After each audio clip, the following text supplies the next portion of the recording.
नमस्कार, आप देख रहे हैं रिपब्लिक हिंदुस्तान। आनंद सक्सेना के साथ संवाददाता अजय तिवारी की रिपोर्ट कानपुर देहात से। जनपद कानपुर देहात के एक दिवसीय दौरे पर पहुंचे यूपी के पूर्व मंत्री और वरिष्ठ सपा नेता राजपाल कश्यप ने घोसी विधानसभा के उपचुनाव में मिली जीत को लेकर बीजेपी और उनके सहयोगी पार्टियों पर तंज कसते हुए तगड़ा हमला बोला है। साथ ही संसद के विशेष सत्र को लेकर भी हमलावर नजर आए और वहीं 2024 लोकसभा चुनाव में पीडीए के नारे के साथ प्रचंड जीत का दावा भी किया है।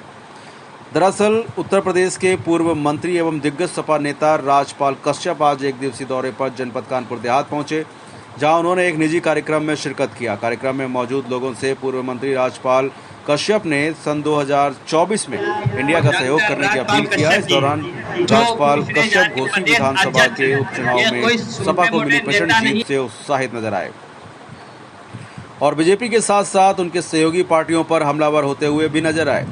राजपाल कश्यप ने कहा कि घोसी विधानसभा के उपचुनाव ने यह साबित कर दिया है कि 2024 लोकसभा चुनाव को लेकर देश का क्या मूड है। 2024 लोकसभा चुनाव में क्या परिणाम आने वाले हैं।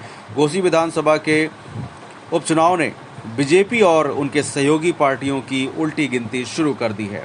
अब जनता महंगाई, बेरोजगारी और कानून व्यवस्था को लेकर बीजेपी को सत्ता से दूर करने वाली है।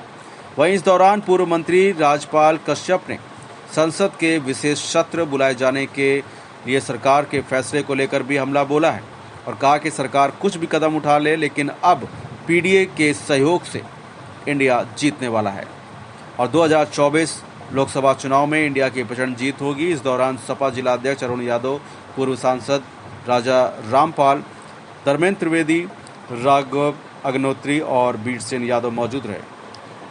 फिलहाल आप सुरक्षित रहिए और जुड़े रहिए रिपब्लिक हिंदुस्तान से। नमस्कार। राजपाल जी, घोसी चुनाव जो परिणाम आए हैं उसको लेकर के आप क्या कहेंगे, कितनी बड़ी ये जीत मानते हैं?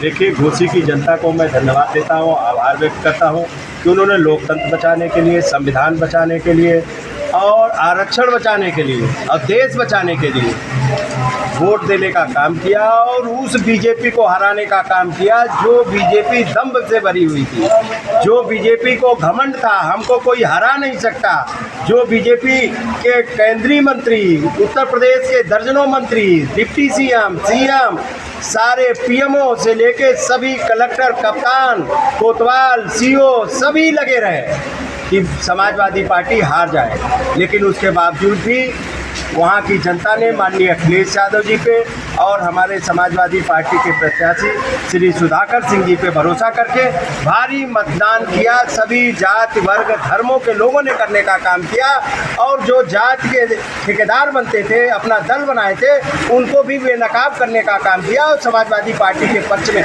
मतदान करके बता दिया कि इस लोकतंत्र में बड़ी बड़ी सरकारों का घमंड ठीक करने का काम जनता ने किया है। बड़ी बड़ी सरकारों को जनता ने हटाया है। ये एक वानगी थी और उसी दिन परिणाम आया था जिला पंचायत सदस्यों का भी। 5 जिला पंचायत चुनाव हुए जिसमें 5 की 5 सीटों पे समाजवादी पार्टी ने जीता है और वो मैक्सिमम सीटें बीजेपी की थी जिन पे जीता है और इससे लग गया पूरा पश्चिम। आजमगढ़ में हुआ, मिर्जापुर में हुए, गोंडा में हुआ, बरेली में हुआ, जालौन में हुआ, लखनऊ में हुआ, सभी जगह समाजवादी पार्टी जीती। इससे लग गया कि पूरा पश्चिम, उत्तर, दक्षिण माननीय अखिलेश यादव जी के नेतृत्व में 2024 में नई पार्लियामेंट में नया प्रधानमंत्री जाएगा। इसलिए बीजेपी परेशान है। और आज मैं कानपुर में आया था, कश्यप समाज का बड़ा सम्मेलन था, वहाँ भी लोगों ने संकल्प लिया कि हमारे और संकल्प लिया कि माननीय अखिलेश यादव जी के साथ में कश्यप समाज भी एक खड़ा होके और उनको सरकार में भेजेगा और अपना हक अधिकार प्राप्त करने का काम करेगा। संसद का विशेष सत्र बुलाया गया है, भारत और इंडिया के बीच में एक जंग छिड़ी है, क्या मानते हैं, क्या कुछ संशोधन किया जाए? देखिए, बीजेपी के 10 साल के कार्यकाल तो बीजेपी को जिता नहीं सकते। उत्तर प्रदेश का 7 वर्ष का कार्यकाल तो जिता नहीं सकता। बीजेपी का कोई काम तो जिता नहीं सकता। बीजेपी ने कोई ऐसा काम नहीं किया है और ऐसा कोई सगा नहीं जिसको बीजेपी ने ठगा नहीं। तो इसलिए बीजेपी अब परेशान है। बीजेपी कोई न कोई अफवाह भी फैला सकती है। बीजेपी के जितने चुनाव जीते गए हैं अफवाहों पे जीते गए हैं। नोटबंदी लगा के कहा गया कि नो काला धन आ जाएगा, सबके जेब में चला जाएगा।